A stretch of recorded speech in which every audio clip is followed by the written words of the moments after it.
receded into obscurity and had largely been forgotten. So 1926 to 27 के दौरान बाबा ने जो 52 डिस्कोर्सेस दिए गए हैं, इसका कंपाइलेशन ये किताब में है। और ये जो लेक्चर्स है ये बाबा ने लाइव दिए थे और समय समय पे कोई घटना के आधार पर थे। और जो सीनियर मंडली थी जैसे दादा चांद जी है, कुछ आदि काका, कुछ रमजू अब्दुल्ला, इन्होंने इसको डायराइज किया था। और ये टाइप्ड और हैंड रिटन ऐसे अवस्था में ऐसे मेहराजाद में 90 साल बाद आफ्टर 9 डिकेड्स इनको मेहराजाद में पाया गया। तब तक ये अनछूते मतलब अननोटिस्ड रहे, किसी का ध्यान नहीं गया और बाबा ने भी कोई खास कोशिश नहीं की थी इनको पब्लिश कराने की। Their rediscovery and publication almost 9 decades after their original composition and transcription brings to the world an extraordinary treasure of some of the early words and discourses of the अवतार। ये जो है इस युग के अवतार के अर्ली टाइम के, बहुत पुराने टाइम के जो प्रत्यक्ष शब्द है, इसके माध्यम से एक बहुत बड़ा असामान्य खजाना हमारे हाथ लगा है और ये सब आगे आने वाले सब विश्व के लिए भी बहुत फायदेमंद करेगा। These lectures were given by Baba through the medium of live talks with his close male disciples during the period when their initial training was still in progress and as the first phases of Meher Baba's work were approaching their culmination। जब बाबा का कार्य है वो परम सीमा में पहुंच गया था और उस समय में बाबा का बहुत हेक्टिक काम चल रहा था और जो बाबा मंडली थे ये भी सब यंग 20-25-30 अर्ली 30s ऐसे उम्र के थे और इनका इनिशियल ये सब ट्रेनिंग पीरियड चल रहा था। उनको बाबा को समझाना था, अपने कार्य के लिए उनको सही रूप से उनका ढांचा करना था और इस दौरान दिए गए ये सभी लेक्चर्स है।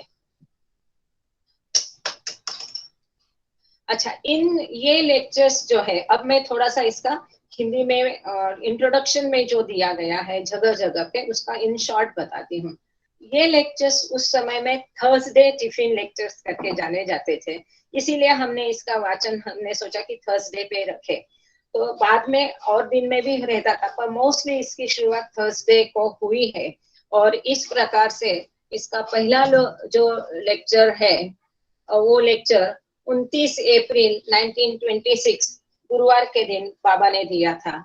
और हर गुरुवार को, मोस्टली गुरुवार को बाबा क्या करते थे कि मेहराबाद से काका शहाणे के घर जाते थे। काका शहाणे को रहने के लिए अरण गांव में फैमिली क्वार्टर में जगह दी थी। अब फैमिली क्वार्टर मतलब बाबा ने ही मंडली जन जो फैमिली के साथ रहते हैं उनको रहने का प्रबंध वहां पर आश्रम में केवल अकेले अकेले रहने वालों के लिए सुविधा की थी। और जो फैमिली के साथ रहते हैं जैसे कि जंगले मास्टर की फैमिली है, बहुकल्चुरी की फैमिली है, आकाश शहाणे की, तो इनको एक क्वार्टर्स वहां बाबा ने अरण गांव में प्रोवाइड किया था, उसको फैमिली क्वार्टर्स बोला जाता था। तो उसमें काका शहाणे के घर शाम के समय बाबा सबको लेके जाते थे और उस दिनों में बहुत स्ट्रिक्ट था आश्रम का वातावरण और खाना भी बहुत सादा सिंपल रहता था, केवल दाल चावल रहती थी। तो ऐसे में वहां पर काका शहाणे के घर इनको मस्त सबको बढ़िया चाय वाय पिलाई जाती थी, भजिया ऐसा कुछ स्नैक्स खिलाया जाता था। और मोस्टली इसको थर्सडे टिफिन लेक्चर्स करके ये फेमस थे। और वहां पर बाबा ये लेक्चर्स जैसा कुछ कोई घटना घटी, कोई इवेंट है, कोई इंसिडेंट हैपन हुआ अमंगस्ट मंडली या कोई सामाजिक राजकीय विषय है, जैसा स्वतंत्रता का मुहिम चल रहा था, जैसा महात्मा गांधी जी का अहिंसा का, तो ऐसे समय समय पर उस घटना के आधार पर उसको उसके रेफरेंस में ज्यादातर ये लेक्चर्स बाबा ने अपने मंडली जनों को आध्यात्मिकता क्या है उनका ट्रेनिंग के लिए ये लेक्चर्स कभी बाबा ने दिए थे। तो कुछ जो है 1926 तक 1927 तक के जो लेक्चर्स है, तो 25 में तो बाबा ने मौन धारण किया, तो 26 के जो लेक्चर्स है 27 तक के वो बाबा स्लेट पे खड़ू से चौक से लिख करके वो लेक्चर्स देते थे और एक आदमी खाली बैठ करके वो स्लेट साफ करता था। मतलब कितना कष्ट है, मौन धारण करने के बाद वो स्लेट पर लिख लिख के देना, फिर उसको दूसरा आदमी इंटरप्रेट करना। अगर उसका इंटरप्रिटेशन गलत हो गया तो बाबा उसको वापस सही करवा देते थे। तो ये सब प्रोसेस बहुत मतलब पेशेंस टेस्टिंग थी एकदम। किसी का मतलब ये करने के लिए, जो मौन धारण करने के बाद इतना मेहनत करके अगर बाबा ने ये हमारे लिए लिख कर छोड़ा है, तो हमारा कर्तव्य बनता है कि उसको एक बार हम पढ़े। तो इसको तभी चांद जी उन लोगों ने डायराइज किया था, और ये वो लोग चल बसे, चांद जी वगैरह चल बसे, और ये तभी किसी की नजर में नहीं आया, और 90 साल बाद इसको महराजहाद में पाया गया। और कुछ टाइप रिटन थे, कुछ हैंड रिटन थे, तो उसको वैसे के वैसे कंपाइल करके ये किताब छपी है। उस समय महराजहाद में क्या चल रहा था गतिविधियां, ये भी इसमें शॉर्ट में दी गई है। और 1927 में फिर बाबा ने अल्फाबेट बोर्ड यूज कर करके इसको दिया गया है। और ये मंडली जन का ट्रेनिंग पीरियड था। अभी इस किताब में से एक दो जो इम्पोर्टेंट मुझे लगा कि ये लाइन ऐसी की ऐसी पढ़ी जाके फिर समझाई जानी चाहिए। इंट्रोडक्शन की कुछ लाइनें मैं पढ़ती हूँ। Baba seems to have been imparting to them a foundation in the domain of knowledge and spiritual understanding that they would need in the upcoming years and decades of their discipleship to him. तो जो आगे आने वाला उनका कार्यकाल है बाबा के साथ शिष्यत्व का, और पूरे जगत में ये करने वाले हैं, तो उस समय उनको काम आने वाला जो ज्ञान है, ये स्पिरिचुअल समझ, अंडरस्टैंडिंग है, ये बाबा ने इन लेक्चर्स के जरिए उस समय में उनको धीरे धीरे थोड़ी थोड़ी समझाई है समय समय पर।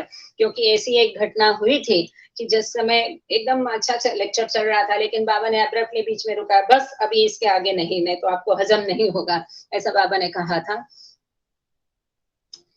अच्छा, इस और एक इम्पोर्टेंट बात है कि इसी दौरान 1926 में जो बुक है सीक्रेट बुक, या जिसको द बुक करके आजकल कहा जाता है, तभी हम सीक्रेट बुक कहते थे, तो ये भी बाबा उसी दौरान लिख रहे थे। तो हो सकता है कुछ टॉपिक्स इसमें उससे आए हुए हैं। और जैसा कि हम अब इन्फिनिट इंटेलिजेंस देखते हैं, तो कुछ टॉपिक इसमें और उसमें कॉमन है। और यहाँ पर बाबा ऐसा इसमें लिखा गया है कि despite the youth of his audience, these Meherashram lectures present subject matter of extraordinary profundity, including esoteric secrets of primordial cosmology and about the planes of the spiritual path. तो उनका जो ऑडियंस था, कौन थे उसमें, ये काका शाणे, आदि काका, रुस्तुम जी, ये सब पादरी काका, ये सब लोग थे, यंग थे। और इसके बावजूद जो लेक्चर्स यहाँ पर दिए गए हैं, सब्जेक्ट उसका अगर देखें तो एकदम एक्स्ट्राऑर्डिनरी, अति महत्वपूर्ण है।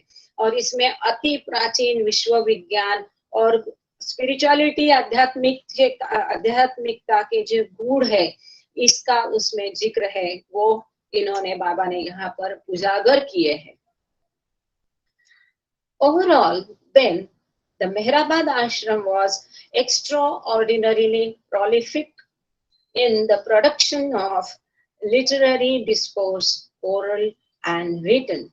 Since the tone and character of Meher Baba's teaching changed after the inauguration of the Western tours in the 1930s. We could describe this. इसमें अभी हम देखते हैं समय समय पर बाबा की भाषा जो है डिस्कोर्सेस की बदली हुई है। इन्फिनिट इंटेलिजेंस में यहाँ पर इन गॉड्स हैंड आप ये लाइट, प्रकाश, नेचुरल संस्कार, अननेचुरल संस्कार, ये सब अलग पाते हैं। गॉड स्पीक्स में अलग पाते हैं। तो यहाँ पर इन्होंने ये ऐसा लिखा है कि बाबा वेस्ट से जाके आने के बाद में, चूंकि मेहराबाद का आश्रम बहुसर्जक था और जो सब लिटरेचर और डिस्कोर्सेस में बहुत एडवांस वहां पर था, गतिविधियां चल रही थी, क्योंकि बाबा ने स्कूल भी खोला था। उन छोटे बच्चों को भी बाबा समझाते थे, मस्तों को भी सेवा करते थे और मंडली जनों को ये लेक्चर्स देते थे। ऐसे बहुसर्जन सब गतिविधियां वहां पर थी। और लेकिन बाबा वेस्ट से आने के बाद उनका जो टोन और कैरेक्टर, मतलब वर्डिंग्स थोड़े चेंज हो गए कि जो सर्वव्यापी, सभी को एक्सेप्ट हो गए, तो सभी की समझ में आए, ऐसे हो गए हैं। We could describe this prior body of discourse as an early avataric dispensation, unique in the vista on reality that it provides it, largely unattuned to the Western sensibilities of the era.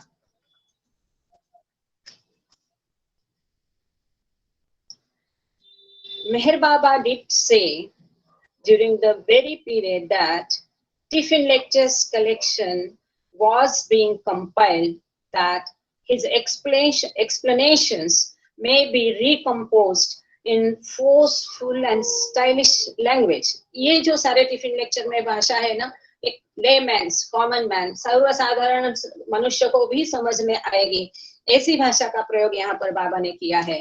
लेकिन बाबा ने कभी ये भी कहा कि इसको recompose करके, edit करके एक अच्छी भाषा में उसको प्रस्तुत किया जाए। और ये काम, पहला काम जो किया था, ये डॉक्टर सी डी देशमुख ने पहला डिस्कोर्सेस लिख करके किया था।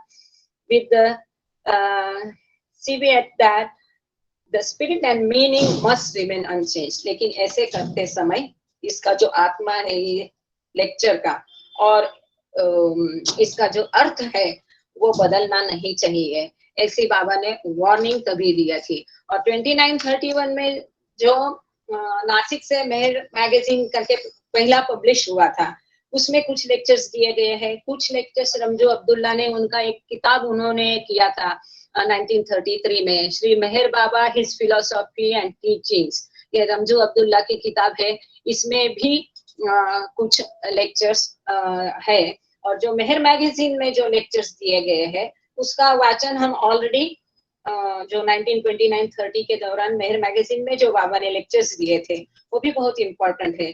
इसका वाचन ऑलरेडी हम सोमवार को, हर मंडे को कर रहे हैं। ऑल ऑफ दिस मटेरियल्स, एक इन शॉर्ट इसके लिए मैं बता रही कि ये किताब क्या है, ये टिफिन लेक्चर्स क्या है। और शाम को बाबा जाते थे और वहां स्नैक्स के साथ ये चलता था, ऐसे ही उसको थर्सडे टिफिन लेक्चर्स कहा जाता था उस समय में। और ये ओवरऑल ये किताब के बारे में थोड़ी जानकारी हो जाए, इसलिए हमने ये 15-20 मिनट आज इसमें दिए हैं। एक लास्ट 2 लाइन पढ़कर हम आगे चलेंगे। All of these materials collectively should open up the tiffin lectures to persons of many different needs and interests, not only in the present era but in the decades ahead. बाबा ने बोलता रखा है कि खाली इस जगत के अभी के लोगों के लिए, अलग अलग टाइप के लोगों के लिए खाली ये होना नहीं चाहिए, तो आगे आने वाले कई दशकों तक और सभी के लिए ये ओपन होना चाहिए, सभी को ये मालूम होना चाहिए, सभी की नजर में ये आना चाहिए। Tiffin Lectures holds a unique place in the literature of this अवतारिक advent. इस काल का जो अवतार है, इस जगत का जो अवतार है, उसके अवतारिक पीरियड के जो सभी लिटरेचर है, इसमें टिफिन लेक्चर्स अहम महत्व का है, क्योंकि ये मोस्ट सबसे पहले दिए गए एकदम शुरू के लेक्चर्स है। और ये अभी अभी मतलब सबसे बाद में ये किताब आई है, 2017 में ये पब्लिश हुई है। इसका महत्व अनन्य साधारण है। फॉर क्यों? It shows the avatar in the active process of training his disciples during the early years of their association with him. कि शुरू के काल में जो उनके सारे डिसाइपल्स थे, शिष्यगण थे, उनका जो ट्रेनिंग चल रहा था, वो सब प्रोसेस भी यहाँ दी गई है। And the discourses and explanations that he gives are intended for an intimate audience. जो intimate audience है, जो हम जैसे बाबा प्रेमी है, और इन सब के लिए ये discourses, lectures और explanations इनके लिए दिए गए हैं। जय बाबा। So here we start. यहाँ पर पूरा मेहराबाद का नक्शा वगैरह दिया गया है, और कुछ पेजेस जो है ये किताब की ऐसे ही दिखाई गई है, तो इन पेजेस को मैं जब पोस्ट करूंगी तो स्कैन करके ही पोस्ट करूंगी, खाली जो लेक्चर है वो वर्ड रूप में भेजा जाएगा ताकि वो सबको पढ़ने के लिए आसान हो जाए। अब ये पहला लेक्चर है, गुरुवार को बाबा ने दिया है 29 अप्रैल 1926, मेहराबाद में दिया है। अब इसकी गतिविधियां उस समय मेहराबाद में क्या चल रही थी। Late in the afternoon on most Thursdays during 1926, Meher Baba with the Mandali would walk from Meherabad to the home of Baba's disciple Kaka Shahane in Arangaon village. जैसा हमने पहले ही बताया कि अरनगांव विलेज में बाबा जाते थे अपने सब शिष्यों के साथ इस शाम के समय थर्सडेज को 1926 के दौरान काका शहाने के घर मेहराबाद में बाबा जाते थे। There they would be treated with chai and snacks, a real treat in those days of early Meherabad austerity. ये हमने पहले देख लिया कि मेहराबाद में तभी सब स्ट्रिक्ट सब चल रहा था, सिंपल खाना हुआ करता था। उनके लिए ये काका शहाने जो स्नैक्स और टी देते थे ये सचमुच में एक अच्छी ट्रीट हुआ करती थी। Baba would hold forth on whatever topic he wanted to dilate upon for the occasion, and this is the source of the designation Thursday Tiffin Lectures on the cover of one of the principal manuscripts. उस समय जो डायराइज किया था और वो diary का चित्र भी यहाँ दिया है, मैंने भी पोस्ट किया था उसको इसमें। तो इसमें ये जो डायरी में ही लिखा था कि थर्सडे टिफिन लेक्चर्स, ऐसा वो डायरी में ही लिखा गया था। ये वो डायरी है जो ओरिजिनल पाई गई मेहराबाद में करीब करीब 90 सालों के बाद। तो इसी में ये यहाँ पर आप नहीं देख पा रहे होंगे कि इसको थर्सडे टिफिन लेक्चर्स ऐसा उसमें लिखा गया है। तो none of the early diary sources mention where the first of the talks in the Tiffin Lectures series actually took place. Actually ये कहीं भी दिया नहीं कि फर्स्ट पहला लेक्चर कहाँ दिया गया है। Tiffin Lecture series actually took place. It's having been given on a Thursday. जो थर्सडे को ये पहला लेक्चर बाबा ने किस जगह पर दिया, मतलब काका शहाने के घर दिया कि मेहराबाद दिया, ये कहीं भी लिखा नहीं है, लेकिन ये एज्यूम किया गया है क्योंकि ये गुरुवार को दिया था, थर्सडे को दिया गया था। Having been given on a Thursday suggests that Kaka's house, known as the family quarters, must have been its venue. तो ये अनुमान लगाया गया है कि ये पहला लेक्चर भी काका शहाने के घर की जहाँ पर गुरुवार को बाबा जाते थे वहां पर दिया गया होगा। As a lead off, this lecture is one of the longest and most substantial in the entire collection. ये पूरे ये जो 52 डिस्कोर्सेस है हम पढ़ने जा रहे हैं, इसमें ये पहला लेक्चर सबसे अहमियत का है, महत्वपूर्ण है और सबसे बड़ा भी है।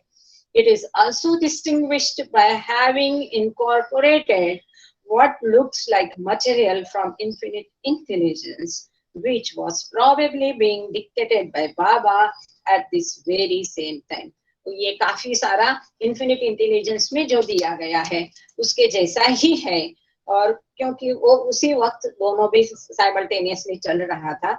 और हमने ये जो हमारा बुक रीडिंग व्हाट्सएप ग्रुप है उसमें हम ऑलरेडी 1 साल से इन्फिनिट इंटेलिजेंस पढ़ रहे थे, मतलब पोस्ट कर रहे थे, उसका वाचन नहीं हो रहा था।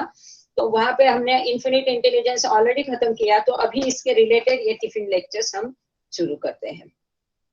पहला लेक्चर है तो उसका सब्जेक्ट बाबा ने दिया है 29 अप्रैल 1926 को दिया है। ये किताब में अगर आप देखेंगे तो पेज नंबर, टॉपिक ऐसा कुछ भी नहीं है, लेकिन कौन से दिन लेक्चर दिया गया है वो डेट्स खाली आपको मिलेंगे। इसके लिए इंडेक्स भी मैंने जो डाला है अनुक्रमणिका ग्रुप में, तो उसमें आप देखेंगे केवल डेट्स दी गई है। कौन से डेट में दिया, क्योंकि एक ही डेट में कभी कभी बाबा ने 2-3 टॉपिक पर चर्चा की है। जैसा कि अब ये लेक्चर में हम देखते हैं कि बाबा ने गॉड रियलाइजेशन पर भी बोला है, यूनिवर्सल अंडरस्टैंडिंग में भी बोला है, infinite intelligence, light and darkness इसके ऊपर भी लिया है, योग भी दिया है, फोर्थ प्लेन के बारे में लिखा है। तो ओवरऑल हम धीरे धीरे ये जैसा उन्होंने दिया है, जितना दिया है हम यहाँ पर उतना ही पढ़ेंगे, उसकी ही चर्चा करेंगे। भले इसके रिलेटेड में बाद में हमने डिस्कोर्सेस में, गॉड स्पीक्स में कहीं भी कुछ पढ़ा हो, पर फिलहाल हम जैसा यहाँ दिया है वही पढ़ेंगे, उतने की ही चर्चा करेंगे। पहले लेक्चर का ये टॉपिक है the difference between knowledge and understanding. कितना सुंदर है कि हम बाबा कर सकते हैं, मुझे मालूम है, समझ में है, इज नॉट अ ज्ञान। तो बाबा क्या बोलते हैं, the realization of the supreme being और परमात्मा as our own self is the realization of truth. हमें अपने आप को, खुद को जानना है। हम अपने आप को क्या जानते हैं कि हम ही वही परमात्मा है, अहम ब्रह्मास्मि। ये जो ईश्वर साक्षात्कार है, ये साक्षात्कार, ये स्वयं का साक्षात्कार है। उसको केवल जानना नहीं है जो हम है, ये थ्योरेटिकल हो गया, पर उसका अनुभव करना है। इसके लिए रियलाइजेशन शब्द है यहाँ पर। उसको अनुभूति करना है, उसका अनुभव करना है। किसका अनुभव करना है कि मैं ही वो परमात्मा हूँ, इसका अनुभव करना, ये असली नॉलेज है, ये असली ज्ञान है, ये असली ट्रुथ है, ये असली सत्य है। असली सत्य क्या है? स्वयं को पहचानना और स्वयं को परमात्मा हूं ऐसा अनुभव करना, ये असली सत्य है। ये बहुत प्रोफाउंड स्टेटमेंट है। The universe is an outcome of imagination. ये पूर्ण जगत क्या है? भास है, कल्पना है। Then why try to gain a superficial knowledge of this imaginative universe rather than acquiring the knowledge of self or truth? ये पूर्ण विश्व एक भासमय है, एक कल्पना जगत है। ऐसे कल्पनामय भासमय जगत का सुपरफिशियल, ऊपर ऊपर का ज्ञान, ऊपर ऊपर का इंफॉर्मेशन, नॉलेज क्यों लेना है? सिवाय इसके बदले हम जो अपने आप को पहचानना है, जो असली ट्रुथ है, असली सत्य है, अंतिम सत्य है, उसे समझने के बदले ये सब समझना जरूरी नहीं है। ये क्यों हम हासिल करें? ऐसा ज्ञान हम क्यों हासिल करें कि जिसका कोई अर्थ नहीं है? जो सही अर्थ है, सही अंतिम ट्रुथ है, उसी को हम हासिल करेंगे। What is knowledge? तो यहाँ क्या दिया है बाबा ने? ज्ञान मतलब परमात्मा का अनुभव, और परमात्मा का अनुभव जो है वो अपने स्वयं के द्वारा करना है। इसको बाबा यहाँ पर ज्ञान बोलते हैं। Now what is knowledge? Again, knowledge means the experience of परमात्मा ज्ञान और नॉलेज ऑफ द हाईएस्ट। जो हाईएस्ट ऑफ द हाई, जो सबसे ऊंचा है, ऊंचों में सबसे ऊंचा है, उसका अनुभव करना, एक्सपीरियंस करना। उसको जानना नहीं, केवल समझना, पढ़ना, सीखना नहीं, उसको अनुभव करना, ये असली ज्ञान है। This is the knowledge that our soul which is everlasting gets of the supreme being. In other words, knowledge means self realization. यहाँ बाबा बोलते हैं सेल्फ आत्मदर्शन। किसी को आवाज नहीं आ रही है? कितनी आवाज बराबर है मेरी? नाही, अगदी व्यवस्थित आहे. त्यांचा कनेक्टिव्हिटीचा इश्यू असेल. Okay, thank you. जय बाबा. ईडी साहेब, तुमचा याला परत बाहेर जाऊन परत ऑन करा, बाकीचे तुमचे ऍप्स बंद करा, म्हणजे आवाज येईल बरोबर तुम्हाला. जय बाबा. हाँ Neha ji, is it okay? Perfect perfect, बहुत अच्छा चल रहा है। जय बाबा, जय बाबा. सो यहाँ पर बाबा क्या बोलते हैं? आत्मदर्शन अलग चीज है, आत्मानुभूति अलग चीज है। तो आत्मदर्शन मतलब आत्मानुभूति नहीं।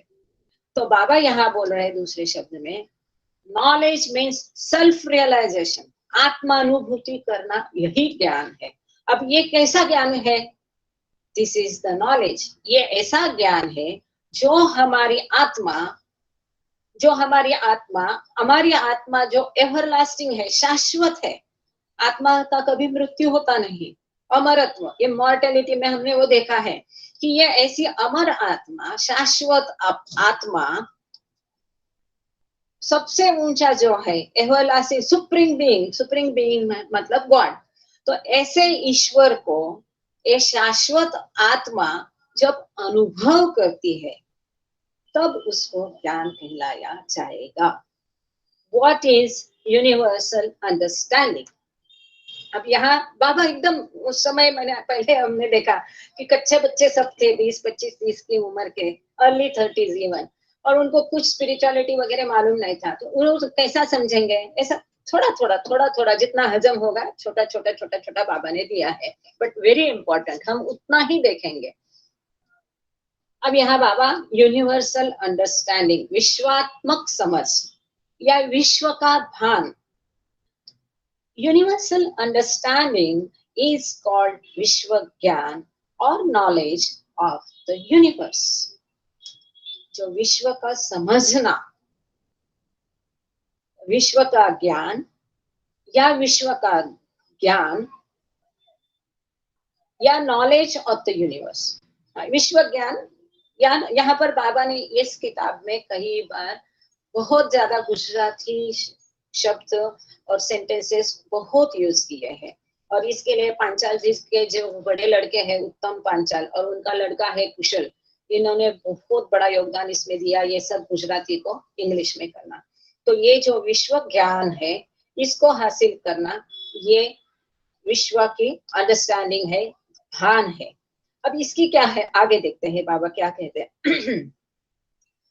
It is with this knowledge that the one who is realized comes down again after the realization or experience of Paramatma Gyan, और जिसको हम knowledge of God, that is achieved in the Nirvikalpa Samadhi, so to sum it up। अब यहाँ बाबा ने इतना जो हमने सब मजहूब, परफेक्ट मास्टर, ये सब 4 लाइन में दिया है कि एक बार गॉड रियलाइजेशन खाली हासिल किया उसको कहते हैं मजहूब, पर गॉड रियलाइजेशन प्राप्त, ईश्वर साक्षात्कार प्राप्त करने के बाद उस समय स्वयं का और विश्व का भान नहीं रहता है, उसका हमको एहसास नहीं रहता है, उसका समझ नहीं होती है, इसका भान नहीं रहता, कॉन्शियसनेस चला जाता है खुद का। ड्यूरिंग द प्रोसेस ऑफ ईश्वर साक्षात्कार स्वयं एक स्टेज में स्वयं का और विश्व का भान चला जाता है और स्वयं को परमात्मा समझता है, ईश्वर समझता है और हर जगह उसे ईश्वर समझता है। पर ये होने के बाद ये विश्व का और स्वयं का भान वापस आना, ये विश्व का और स्वयं का भान जानी, कॉन्शियसनेस वापस आना, वो किसके लिए? वो सदगुरु के लिए होता है। सदगुरु जब ये विश्व का और कॉन्शियसनेस का भान उसको आता है तो उसको कमिंग बैक बोलते हैं। कमिंग बैक मतलब उसका दूसरा जन्म नहीं है, उसी जन्म में उसी देह में वो भान, विश्व का भान, उसका जानिव है ना, उस विश्व का भान, कॉन्शियसनेस आना है हमको वापस। That is very important, that is बाबा ने यहाँ उसको यूनिवर्सल अंडरस्टैंडिंग लिखा है और ये बहुत जरूरी है। यूनिवर्सल अंडरस्टैंडिंग नहीं रहेगा तो ऐसी व्यक्ति विश्व के प्रति कोई काम नहीं कर सकती, उसको मजहूब कहा जाएगा। इसके लिए निर्विकल्प समाधि में जाने के बाद जो वापस आता है मतलब देह में वो है और उसका विश्व का भान वापस आता है, शरीर का भान वापस आता है, उसको यूनिवर्सल अंडरस्टैंडिंग यहाँ बाबा ने लिखा है। तो यहाँ बाबा ने एक बहुत सुंदर इक्वेशन के टाइप में उसको दिया है। Real knowledge is equal to experience plus universal understanding, और इसी को कहलाया जाएगा perfect knowledge of that experience. Real knowledge मतलब असली ज्ञान क्या है? खाली नॉलेज होना नहीं है, एक्सपीरियंस होना है, अनुभव होना है, अनुभूति होना है। इसलिए हम लिटरेचर में हर जगह जगह देते हैं आत्मानुभूति, ईश्वरानुभूति। तो यहाँ पर असली ज्ञान क्या है? ये अनुभव, ये अनुभूति। किस चीज की अनुभूति? कि मैं ही वही ईश्वर हूँ। हर जगह ईश्वर का एहसास होना, तो उसका अनुभव होना चाहिए। वो समझ खाली ज्ञान, उसका मतलब वो असली ज्ञान नहीं है। जब तक अनुभव नहीं होता तब तक उसको असली ज्ञान नहीं कहलाएगा जाएगा। तो ये अनुभव, स्वयं का अनुभव एज अ गॉड, परमात्मा ईश्वर करके स्वयं, इसका अनुभव प्लस ये विश्व का भान, एक्सपीरियंस प्लस यूनिवर्सल अंडरस्टैंडिंग। अब जब ये अनुभव भी होगा, ईश्वरानुभूति भी होगी, ईश्वर साक्षात्कार भी होगा, और ये विश्व का भान भी हमको वापस आएगा, तब उसको असली ज्ञान कहलाया जाएगा।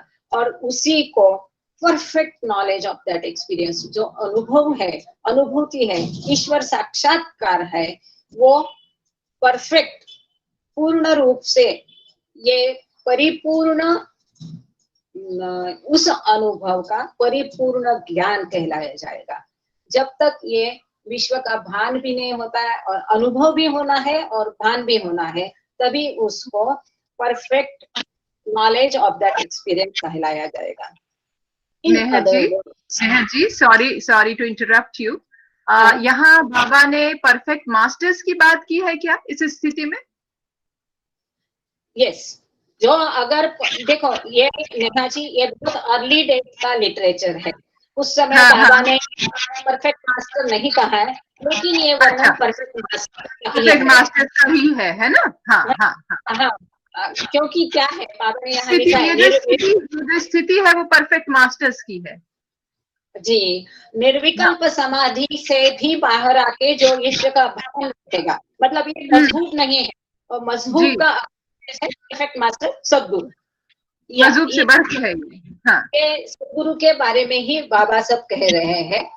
ये मजबूत भी पूर्ण तरीके से परिपूर्ण है, पर विश्व का आगे बाबा ने एक्सप्लेन किया है। आपके सवाल का जवाब बाबा ने आगे दिया है, इसलिए मैं यहाँ उसे उजागर नहीं करूंगी।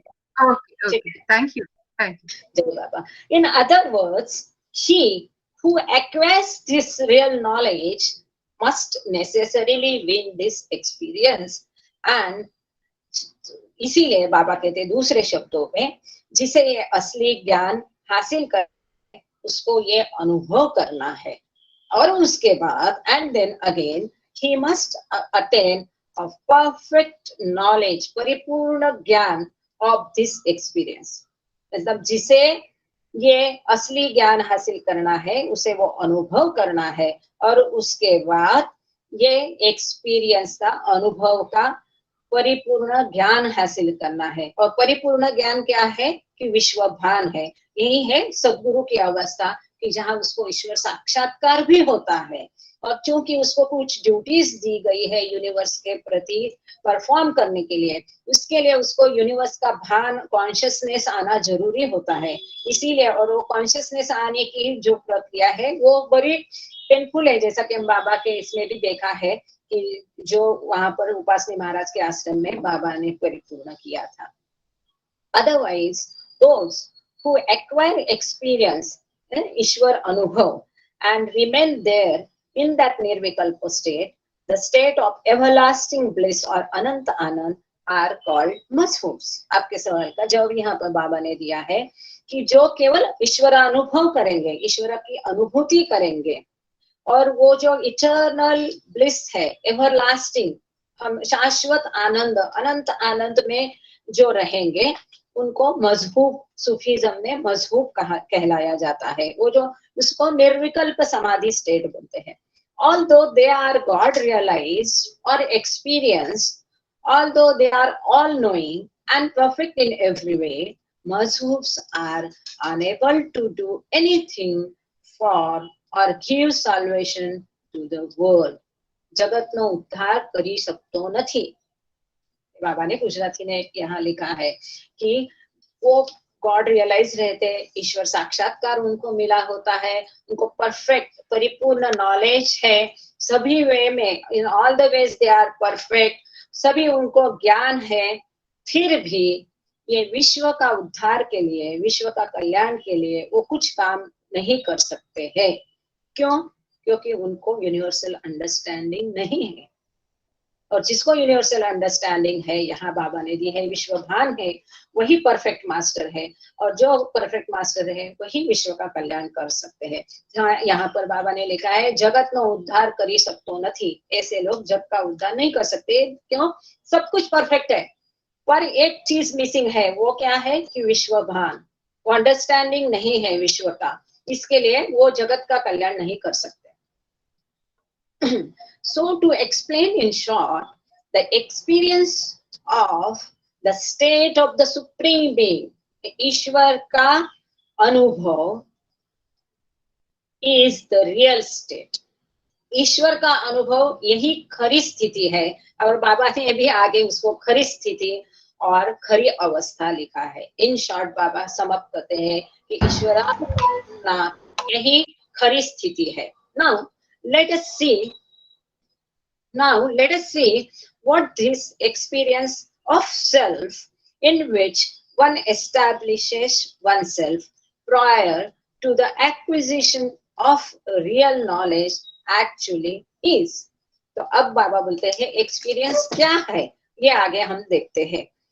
द सद्गुरुज, यहाँ पर बाबा ने अभी सद्गुरु शब्द, देखो इनिशियल पीरियड में कोई नहीं जानता था स्पिरिचुअलिटी क्या है, संत क्या है, महात्मा क्या है, अवतार क्या है, सद्गुरु क्या है। तो बाबा ने धीरे धीरे स्टेप बाय स्टेप ऐसे उनको समझाया है कि कौन क्या है, कौन सी क्या अवस्था होती है। The Sadgurus who are themselves realized take those to whom they are destined to give this experience absolutely in the dark. सदगुरु क्या करते हैं कि जिनको गॉड रियलाइजेशन देना है, वैसे जिस आत्मा की ऐसी प्रगति हो गई है आध्यात्मिक पथ पर, जो इसके लायक है, ऐसे आत्मा को सदगुरु ढूंढता है, और ढूंढकर उसके ऊपर मेहनत करके बहुत काम करता है। और जो ऐसे, ये free soul is destined either for the mukti और फॉर द मोक्ष। मोक्ष मीन्स गॉड रियलाइजेशन, वो किसी ना किसी दिन उसको मिलनी है। हमको सदगुरु को ढूंढना नहीं पड़ता है, वो खुद अपने को ढूंढ कर आता है। क्यों है?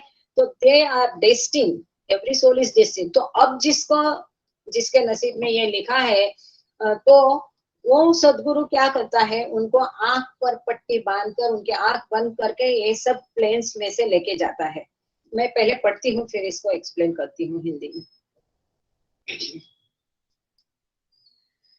Give this experience absolutely in the dark, either with bandage around their eyes or with their eyes closed, while passing with them through the seven planes. बाबा ने ये कहा है कि मेरे किसी भी प्रेमी को ये सब का अनुभव की जरूरत नहीं, क्योंकि वो 7 प्लेन्स क्या है, इसमें क्या दिक्कतें आती है, ये सब हमने सोमवार के लेक्चर्स में देखा है। तो यहाँ पर बाबा ने, ये तो शुरुआत है, तो शुरुआत में बाबा ने खाली बोला है कि ईश्वर साक्षात्कार के 7 अवस्था है, पर ये 7 अवस्था का जो चक्कर है, उसमें जो डेंजर्स है, उसमें जो दिक्कतें हैं, तो सदगुरु ये दिक्कतों से उसको परे करता है।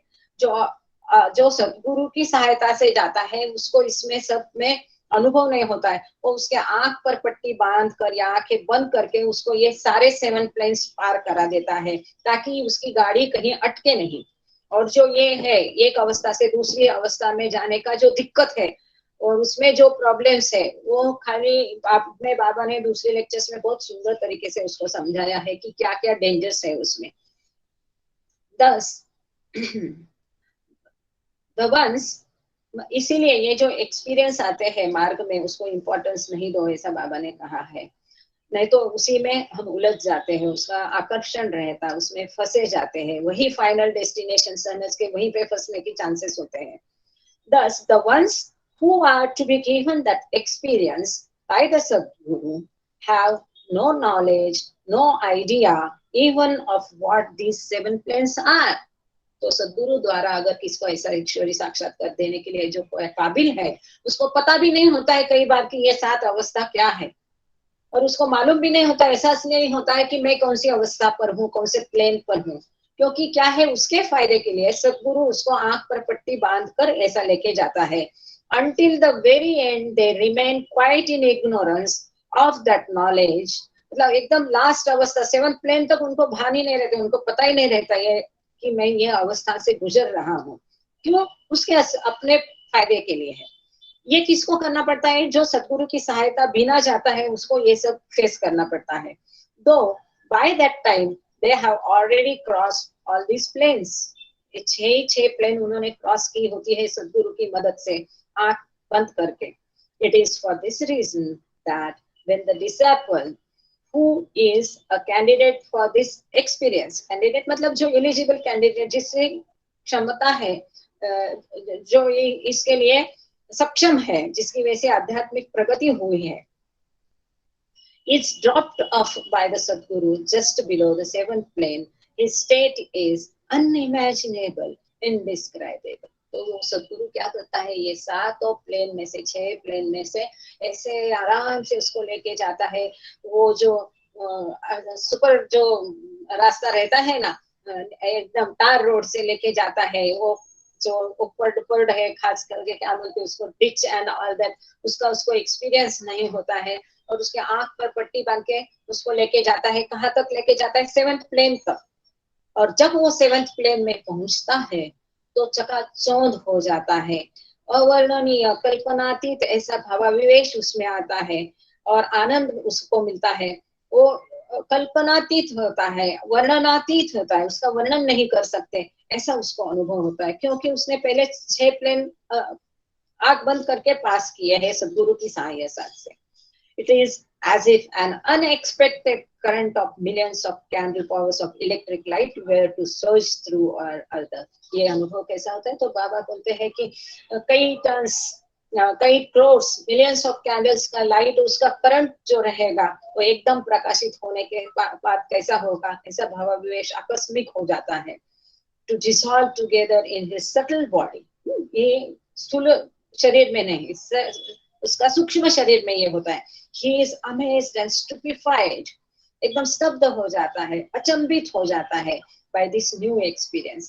And before he can properly think or even imagine the state in which he finds himself, मतलब हम कौन से अवस्था में है, कौन से स्टेट में है, इसका भान उसको आने के पहले ही क्या होता है, that is his new unimaginably wonderful experience, suddenly he enters into and acquires निर्विकल्प state। मतलब ये सब का जो अचंभित करने वाला अनुभव है, ये वंडरफुल एक्सपीरियंस, सुंदर अनुभव है, उसको वो पूरी तरह से अनुभव करे, समझ जाए, उसके पहले ही वो निर्विकल्प समाधि में, निर्विकल्प स्टेट में चला जाता है। There he himself becomes one with the state of Anant Anand.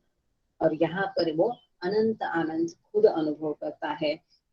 And he becomes one with them। वो ईश्वर के साथ एक रूप हो जाता है, इटर्नल, जो शाश्वत और अनंत आनंद में वो समाहित हो जाता है।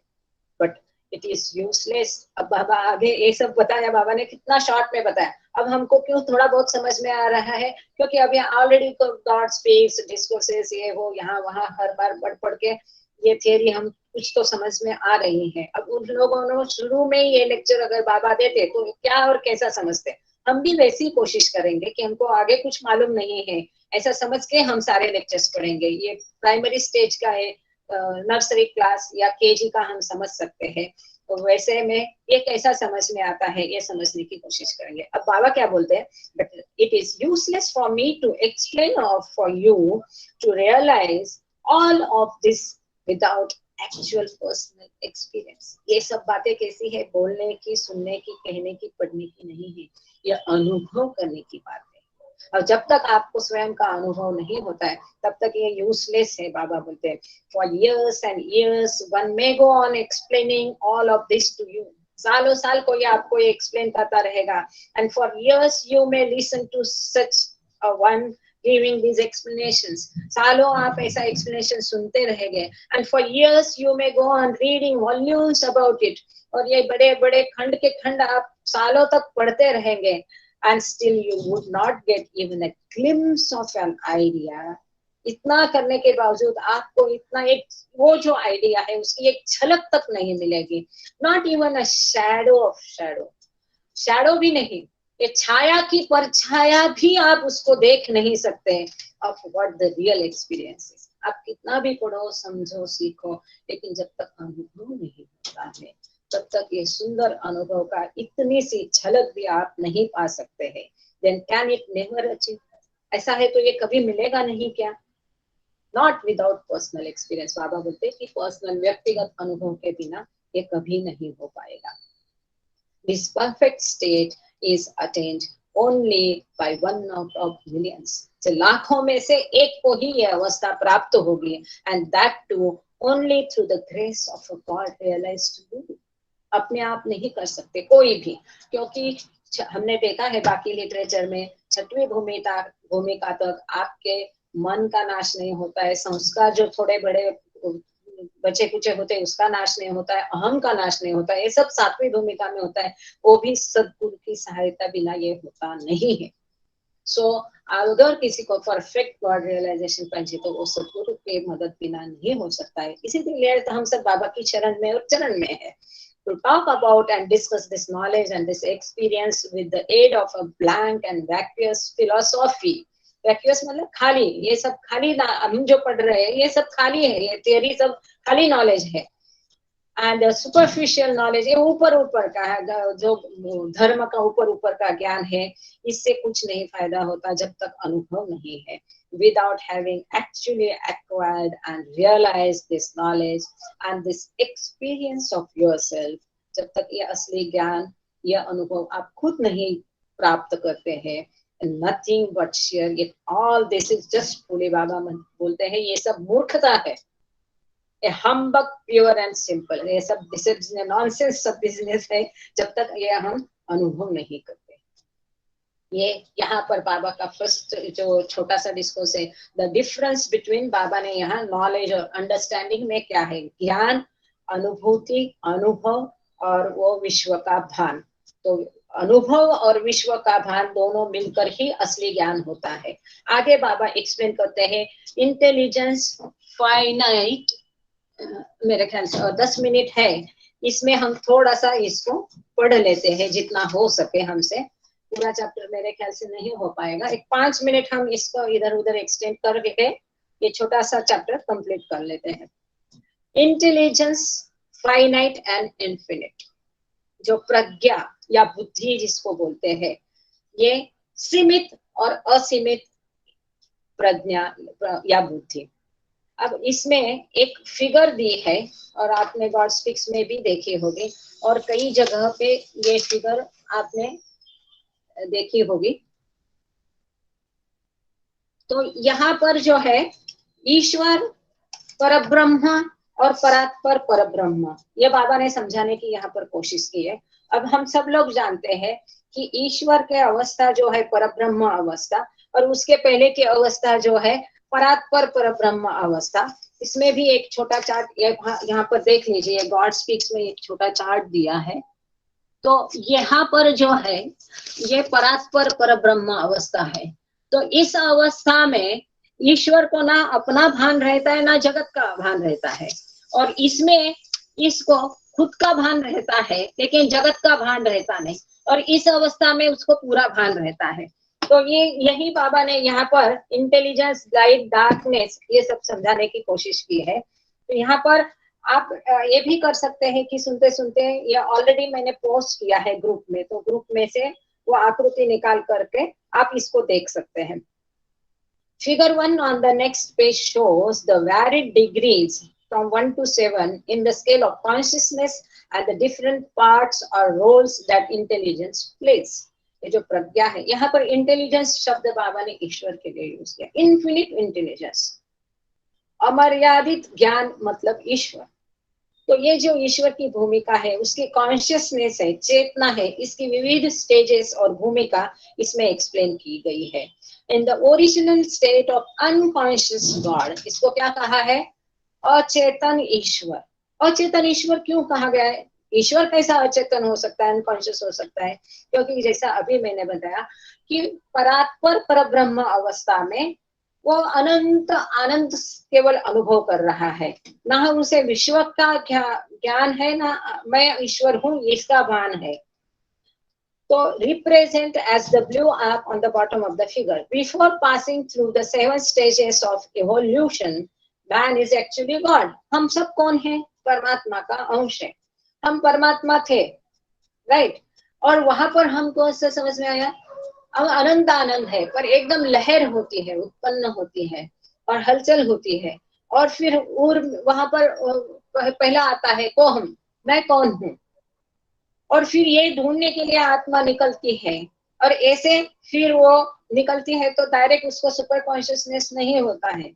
तो ये स्टेजेस तो हमको ये पत्थर योनि, धातु योनि, कीटक योनि, यहाँ पर बाबा ने एनिमेट्स शब्द यूज किया है, मतलब अलग सब प्रकार से एनिमल किंगडम उसमें आ गए, पशु पंछी जलचर, ऐसी सब अवस्था से पास होकर हम ईश्वर मनुष्य अवस्था में आएंगे। मनुष्य अवस्था में फिर हम इतने सारे संस्कार इकट्ठे किए हैं, और आगे संस्कार और अनुभूति होने के बाद मेहर जी, this is all very complicated and I think you are going fast.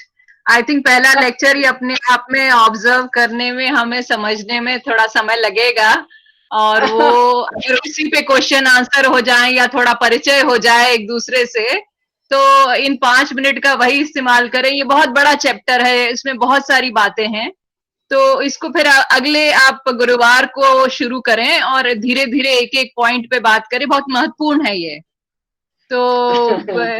हाँ, क्योंकि पिछला बहुत सुंदर अभी है, हमारे मन में है, अभी वो उसी के बारे में हम सोच रहे हैं, और अब हमने दूसरे चैप्टर के बारे में सोचना शुरू कर दिया, ऐसा हो गया है। तो मुझे लगता है या तो पहले चैप्टर पे ही आप विस्तार पे थोड़ी बात कर लें, या किसी का परिचय देना है, या किसी और को कोई बात करनी है, या कोई क्वेश्चन करना चाहता है, ये क्वेश्चन आंसर सेशन जैसा कर लीजिए 5 मिनट का, और इसको आप अगले गुरुवार को बहुत डिटेल में, इसमें बहुत कुछ है, बहुत कुछ जानकारियां मुझे दिख रही हैं, तो थोड़ा सा इसको इत्मीनान से तसल्ली से करिए। आपकी बात बिल्कुल सही है नेहा जी, और आपकी बात का आदर करके मैं इतना ही यहाँ पर कहना चाहूंगी कि देखो, जब आपको मालूम है ईश्वरी साक्षात्कार होता है तो बाबा ने कहा है चंद सेकंडों में होता है। इसमें पढ़ने में हमको घंटे लग जाएंगे, वर्षों लग जाएंगे। बाबा का इतना लिटरेचर है कि वो एक जन्म में पूरा हम पढ़ नहीं सकते हैं। हाँ, इसके लिए और हम हमेशा यह है 52 गुरुवार तो हमें देने ही है इसको। हाँ, नहीं वो 52 गुरुवार में नहीं होगा, ज्यादा लगेंगे, इस तरह से ज्यादा हो जाएंगे। अच्छा, और 1 घंटे में ज्यादा नहीं हो पाता है, और आज हमारा इंट्रोडक्शन में भी काफी टाइम गया है।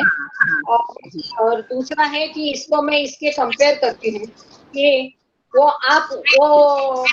पहले चैप्टर में ही जैसा वो बाबा ने बोला कि हर स्टेज जो है वो स्टेज में वो भ्रमित हो जाता है, चकाचौंध हो जाता है, इतना आता है वो वही फाइनल डेस्टिनेशन समझ के वो आगे चलना वो भूल जाता है, तो वहां पर सब कुछ उसको खुश करता है और आगे ढकेल देता है।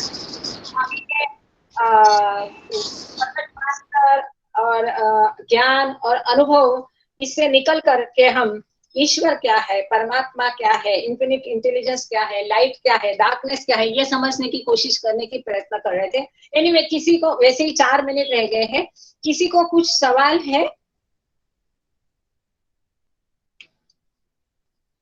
हेलो, हम ऐसा इसका क्या है ना, गूगल मीट का थोड़ा अपना लिमिटेशंस है, एक माइक खुल जाता है तो किसी के भी आवाज नहीं आती है।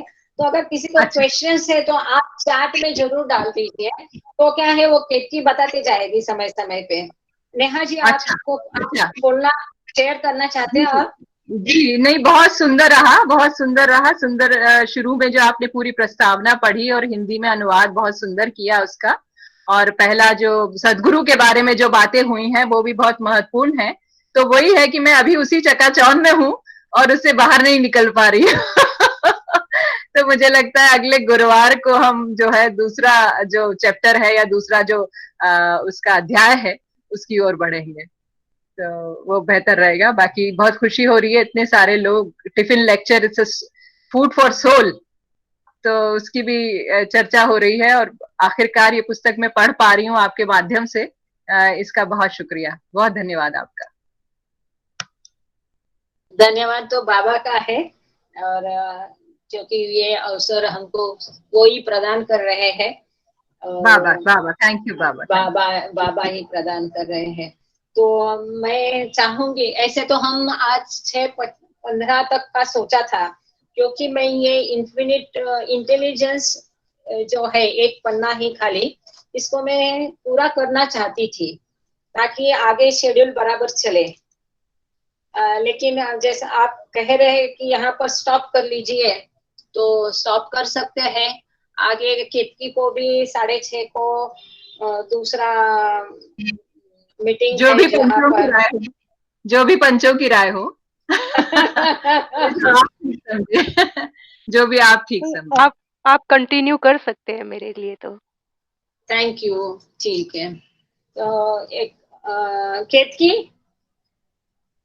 पहले मुझे केतकी की परमिशन लेनी पड़ेगी क्योंकि वो करता धरता केतकी है। कंटिन्यू करू? बाबा आहेत, बाबा मी निमित्त आहे। तर करा ना तुम्ही। करू कंटिन्यू? हो, आपण देखते कितना चलता है। देन एक्झॅक्टली 2-4 तर तू अवतार मेहर बाबा की जय बोल, मग आपण हे करूया। आज नेहा जी को विनती करते हैं कि प्रार्थना वो करेगी और आरती केतकी करेगी। जय बाबा। तो थोड़ा सा आगे थोड़ा पढ़ लेते हैं, हम आपको पुश देते हैं नेहा जी, और वो आनंद से थोड़ा बाहर निकालते हैं, माफ करना। जो अनकॉन्शियस गॉड है, कि जिसको ये नहीं है, भान नहीं है अपना और विश्व का, कि मैं ही ईश्वर हूँ। तो before passing through the 7 stages of evolution, man is actually God, but unconscious of that fact। ये जो वस्तुस्थिति है कि वो ही गॉड है, इसके वो अनकॉन्शियस है, उसको जानियो नहीं, भान नहीं है उसका। ये with the first emergence of stone, the power of Chaitanya begins, but throughout its journey, the same one intelligence prevails everywhere। अब क्या है, बाबा ने तभी परमात्मा आत्मा ये शब्द यूज नहीं किए हैं।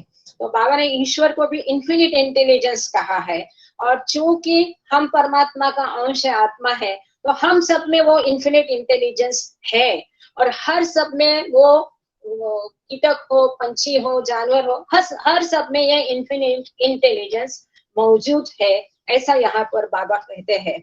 For purpose of understanding the fuller implications of the discussion that follows below, here are some equivalent terms। अब ये समझने के लिए आगे बाबा ने यहाँ पर वापस एक इक्वेशन दिया है, बहुत सुंदर है। मतलब बाबा ने इतना तरीके से समझाने की कोशिश की है कि ईश्वर क्या है। यहाँ बाबा ने इक्वेशन दिया है, मैथमेटिक्स का इक्वेशन जैसा। God is equal to knowledge, is equal to intelligence, is equal to everything, is equal to light। आप इन गॉड्स हैंड देखिए, ये बहुत अच्छे से वहां पर पूरा एक्सप्लेन किया है, डिस्कस किया है, जाकर के आप वो भी पन्ने पढ़ लीजिए। इसलिए मैं इसको आज जय बाबा ताई, तुमचा आवाज थोडा वेळ ब्रेक झाला होता। जय बाबा ताई, अरे मला माहिती नाही सगळ्यांचंच तसं होतं का, पण तुमचा आवाज थोड्या वेळासाठी गॉड इज इक्वल टू अच्छा, ओके, आवाज असा थँक्यू डिअर झाला होता। ओके, आता येतोय? हो, आता क्लिअर येतोय। मला माहिती नाही बाकी माझा डेटा प्रॉब्लेम होता का, तर पण God is equal to knowledge, पण नंतर काही आलं नाही, क्लिअर होता ताई, क्लिअर येतो होता। हो, क्लियर आ रही है आवाज आपकी। God equal to knowledge, okay, latest Yeah, God is equal to knowledge, is equal to intelligence, is equal to everything, is equal to light। मतलब ईश्वर क्या है? ईश्वर ही ज्ञान है। अब ज्ञान क्या है, ये बाबा ने पहले समझाया कि ज्ञान ये है, ज्ञान प्लस उसके अनुभव। ज्ञान क्या है? अनुभव प्लस उसकी मतलब अनुभूति प्लस उसका भान, विश्व का भान, विश्व का भान प्लस अनुभव, इसको बाबा ने ज्ञान बोला है। मतलब गॉड क्या है? नॉलेज।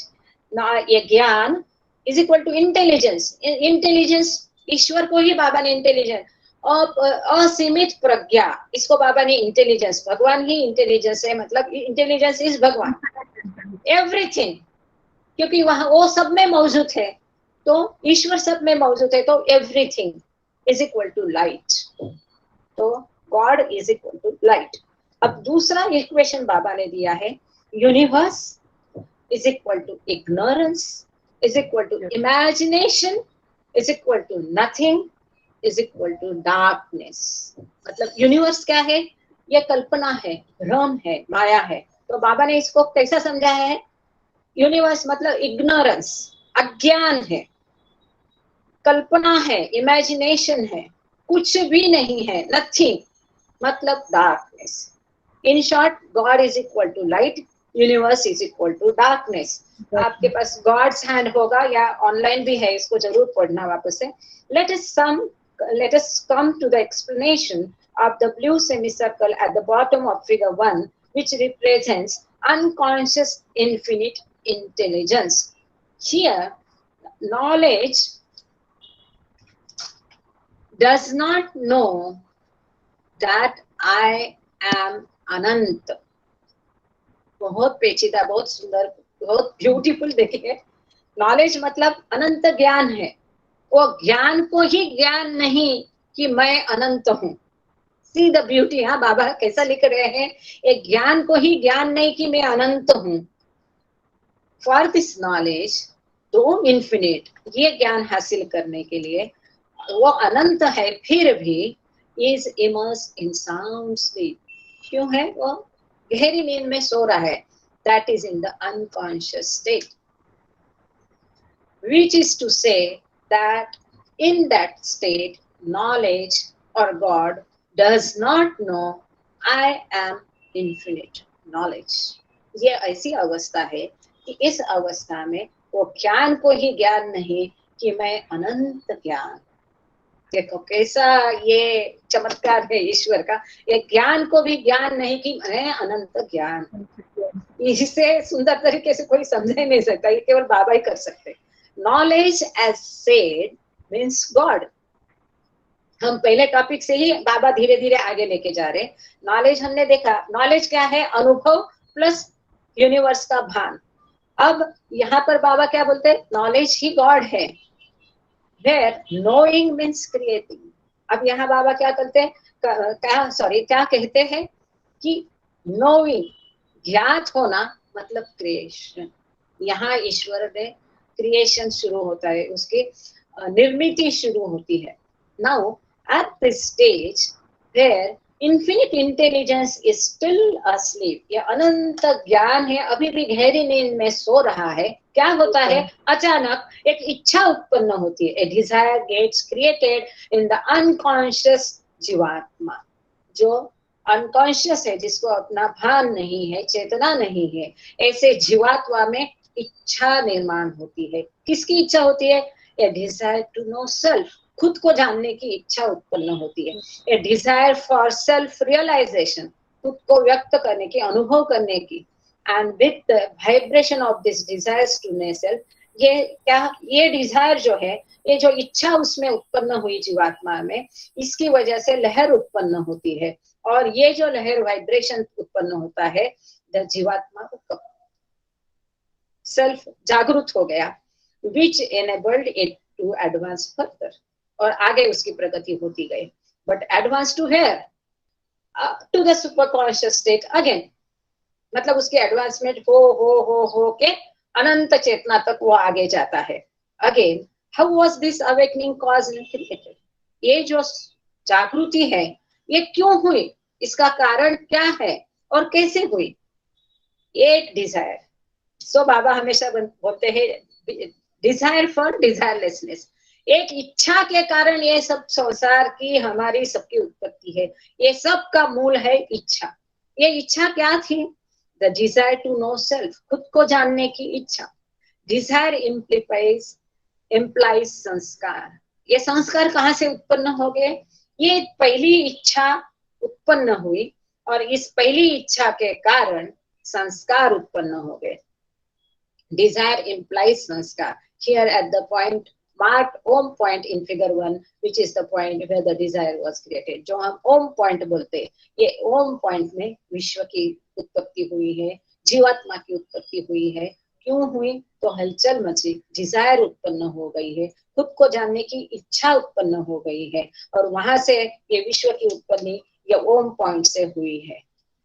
विच इज, और यही इसी कारण, ये डिजायर के कारण ही पहला संस्कार निर्माण हुआ. ये संस्कार के कारण ही आगे सब चक्र चलते गया. यहाँ बाबा विश्व की उत्पत्ति, हमारी उत्पत्ति, इसका बहुत सुंदर रोचक तरीके से बता रहे. Which is the point where the desire was created. कहाँ डिजायर कहाँ उत्पन्न हुई? ओम पॉइंट पे. और क्या डिजायर उत्पन्न हुई? खुद को जानने की. इस वजह से क्या हुआ? संस्कार तैयार हो गया. मतलब हमारा अभी इक्वेशन क्या हो गया? डिजायर, उसकी वजह से क्या हुआ? खुद को जानने की डिजायर, फिर उसकी वजह से क्या हो गया? ओम पॉइंट संस्कार, विश्व की उत्पत्ति, उसकी वजह से क्या हो गया? डिजायर की वजह से संस्कार निर्माण हो गए. It was at this stage that the जीवात्मा got its first संस्कार. इसी स्टेज पे जीवात्मा का पहला संस्कार की उत्पत्ति हो गई. तो हमको ये बहुत अच्छे से समझना चाहिए कि संस्कारों की उत्पत्ति कहाँ से होती? इच्छाओं से होती है. तो इच्छाएं हमारी कम रखो, संस्कार कम उत्पन्न हो जाएंगे. These were natural संस्कार. अब ये जो तैयार हो गए, ये नेचुरल संस्कार से. तो मनुष्य योनि तक के जितने संस्कार है, ये नेचुरल संस्कार है, और मनुष्य योनि में होते हैं वो अननेचुरल संस्कार होते हैं. And they continue to be so from stone all the way through to the beginning of the human state. तो स्टोन जगत, एनिमेट, पशु पंछी, ये सब में जो संस्कार उत्पन्न होते हैं, मनुष्य योनि तक के उत्पन्न होने वाले संस्कारों को अननेचुरल संस्कार कहा गया है. सॉरी, मनुष्य योनि तक उत्पन्न होने संस्कारों को नेचुरल संस्कार कहा गया है. Take as an analogy your hand and a matchstick held in it. एक मैस्टिक और आपका हाथ बीच में रखो. Your hand, बाबा ने उदाहरण के साथ इसको यहाँ पर एक्सप्लेन करने की कोशिश की है. Your hand represents the first संस्कार, a natural संस्कार. Now suppose your hand drops the matchstick in a creek or canal so that it can acquire the knowledge of what it is. Caught in the stream, it will proceed further, driven here and driven there by unknown and unseen forces, that is, by the sanskaras that itself has created, though unknown and unseen by it. तो क्या होता है? ये हाथ और mastic है, mastic एक canal में डाल दी गई है, और फिर उसको मालूम भी नहीं ये कहाँ जा, कहीं यहाँ जा रही, वहां जा रही, ये अननोन अनसीन फोर्सेस के कारण वहां पर जा रहे. It acquires various innumerable experience through different forms and lifetimes, all the way from stone through human, thus far through natural sanskaras, and thence from human to the Sadguru state through unnatural sanskaras, where in the Sadguru state it realizes knowledge of self. तो क्या होता है? ये पहली इच्छा उत्पन्न होती है ओम पॉइंट में, मैं कौन हूँ जानने की. ये इच्छा के कारण पहला संस्कार उत्पन्न होता है. जीवात्मा शिवात्मा से अलग हो जाता है, और वो अलग अलग खुद को जानने की प्रोसेस में अलग अलग योनियों से ये आत्मा भटकते भटकते भटकते मनुष्य योनि तक आती है. और ये बाकी योनियों में जो संस्कार उत्पन्न होते हैं वो सारे नेचुरल संस्कार होते हैं, और ये बाबा कहते हैं कि सद्गुरु की सहायता बिना उसका नष्ट नहीं हो सकते हैं. बाद में वो ह्यूमन फॉर्म में आता है, और ह्यूमन फॉर्म में आने के बाद जो वो संस्कार इकट्ठा करता है उसको अननेचुरल संस्कार कहा जाता है. और फिर सद्गुरु अवस्था तक वो कैसे चला जाता है उसका वर्णन इन शॉर्ट बाबा ने यहाँ किया है, जो आगे बाबा ने इन डिटेल एक्सप्लेन किया है. क्योंकि ये शुरू के दिन थे तो इसमें बाबा ने उनको समझ में आएगा ऐसा थोड़ा थोड़ा दिया है. बस एक फ्यू लाइंस, एक छोटा पैराग्राफ पढ़ के हम यहाँ पर रुक जाएंगे.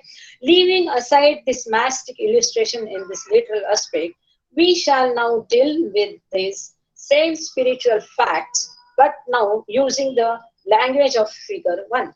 Now the progress of what can be called Chaitanya, first created through the desire to know self, commences in the atom, Anu, that is the stone state, at which state it, मतलब the Chaitanya, is almost unconscious. Unconscious state में जो चैतन्य है, चेतना है, अजागृत अवस्था में है, वहां से ये संस्कार शुरू हो जाते हैं और अलग अलग स्टेट्स में हमको फर्स्ट स्टोन स्टेट में लेके जाते हैं.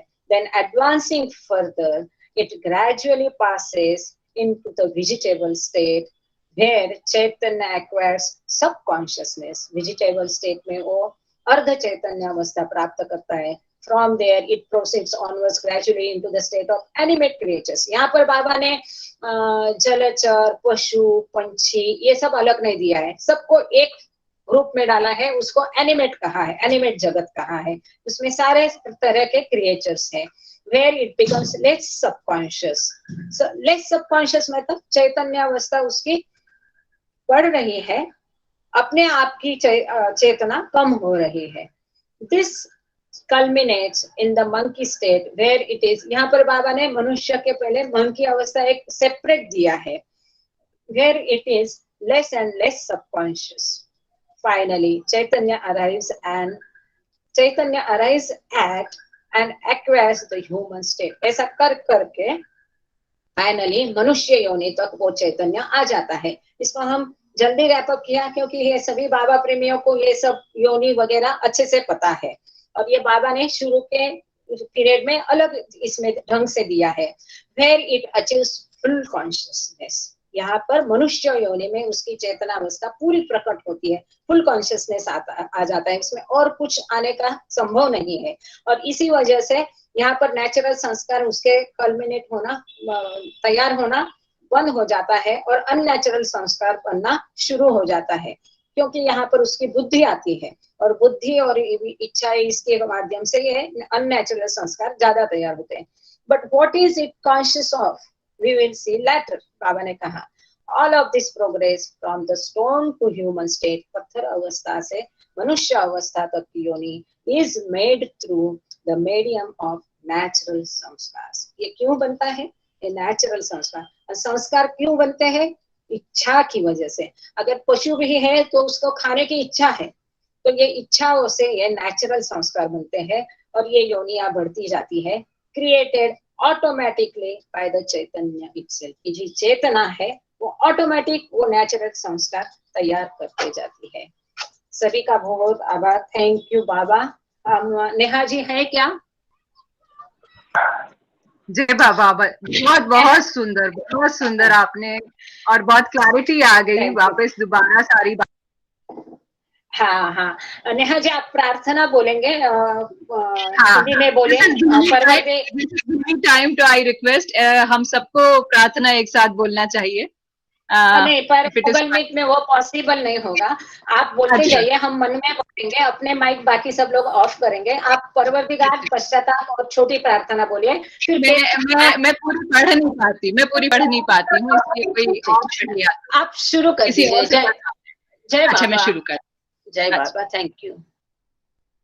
O Parvardigar, the preserver and protector of all, you are without beginning and without end, non-dual, beyond comparison, and none can measure you. You are without color, without expression, without form, and without attributes. You are unlimited and unfathomable, beyond imagination and conception, eternal and imperishable. You are indivisible and none can see you but with eyes divine. You always were, you always are, and you always will be. You are everywhere, you are in everything, and you are also beyond everywhere and beyond everything. You are in the firmament and in the depths. You are manifest and unmanifest, on all planes and beyond all planes. You are in the three worlds and also beyond the three worlds. You are imperceptible and independent. You are the creator, the Lord of lords, the knower of all minds and hearts. You are omnipotent and omnipresent. Your knowledge infinite, power infinite, and bliss infinite. You are the ocean of knowledge, all-knowing, infinitely knowing, the knower of the past, the present, and future. And you are knowledge itself. You're all merciful and eternally benevolent. You're the soul.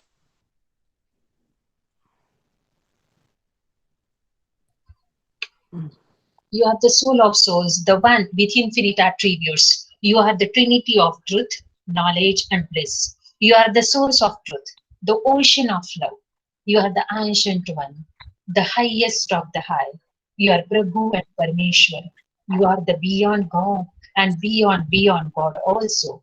You are Parabrahma, Allah, Ilahi, Yajdan, our Majd, and God the beloved. You are named Azad, the only one worthy of worship. Avatar Meher Baba ki jai. We repent, O God, most merciful, for all our sins, for every thought that was false or unjust or unclean, for every word spoken that ought not to have been spoken, for every deed done that ought not to have been done. We repent for every deed and word and thought inspired by selfishness, and for every deed and word and thought inspired by hatred. We repent most gratefully for every lustful thought and every lustful action, for every lie, for all hypocrisy, for every promise given but not fulfilled, and for all slander and backbiting. Most especially also we repent for every action that has brought ruin to others, for every word and deed that has given others pain, and for every wish that pain should befall us. In your unbounded mercy, we ask you to forgive us, O God, for all these sins committed by us, and to forgive us for our constant failures to think and speak and act according to your will. Avatar Meher Baba ki jai. Beloved God, help us all to love you more and more and more and more and more and more, still yet more, till we become worthy of union with you, and help us all to hold fast to Baba's Daman till the very end. Avatar Meher Baba ki jai. Avatar Meher Baba ki jai. Avatar Meher Baba ki jai. बुझावे नार जहलतनी कर खुद रत्ने परमा तू छेलागी आश भक्तों ने के बख्शे नूरी मातू अयामुर शद मेहर बाबा चरण पर तुझ न धरिए सर खुदा ना जात थी वाके थई पे मिहिर बातू तुझे मालिक हकीकत नो तू आशिक भी ने आरिफ भी तुझे दरी यार वदत मारे फतनो होई तू तू हमो रहे राने ऐसा लेक बख्श जे ज्ञान जदनु के तू पर मात्मा ज्ञानी छिने मुख तारे रपा तू खुदाना प्रेम नो प्यालो पिलावी मस्त हमने कर छे तुझ पर जान सदके सा किया पी दे पया तू हमारी नाव भर दरिया ये तरावे तो हमें तरिए हमारा ना खुदाए मेहर बाबा छेनी है बातू हमारा ना खुदाए मेहर बाबा छेनी है बातू बुझावे नार जहलतनी एकर खुद रत्ने परमातु छेलागी आशु भक्तों की बख्शे नूरी मातु। अवतार मेहर बाबा की जय, अवतार मेहर बाबा की जय, अवतार मेहर बाबा की जय। जय बाबा। जय बाबा।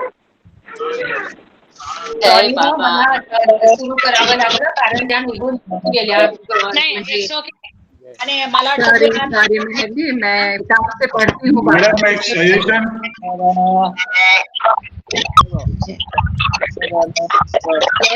मैम एक सजेशन,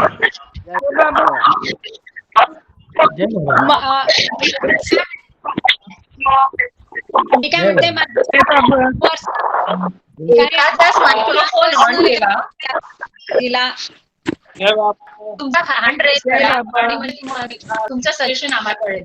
जय बाबा, जय बाबा, जय बाबा, जय बाबा, जय बाबा, जय बाबा, जय बाबा मैडम।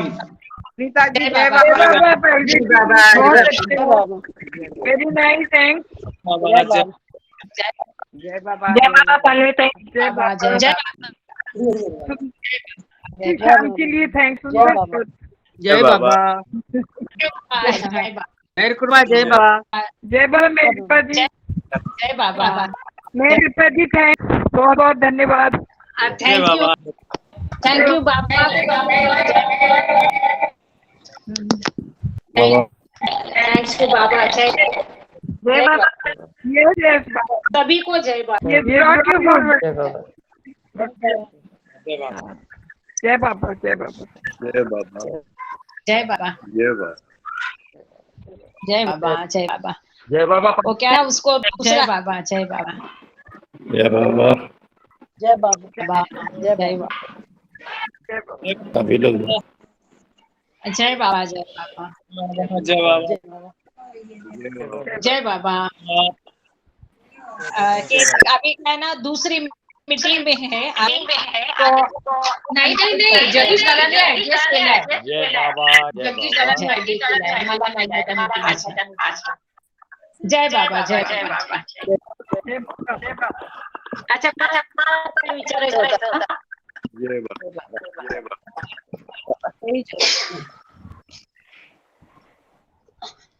छान झाली सुरुवात, सगळ्यांना जय बाबा, खूप छान झालं। जय बाबा, जय बाबा, जय बाबा, जय बाबा सुनीताजी, केतकी जय बाबा, जय केतकी तुला जय बाबा, जय बाबा, जय बाबा, जय बाबा, जय बाबा, जय बाबा।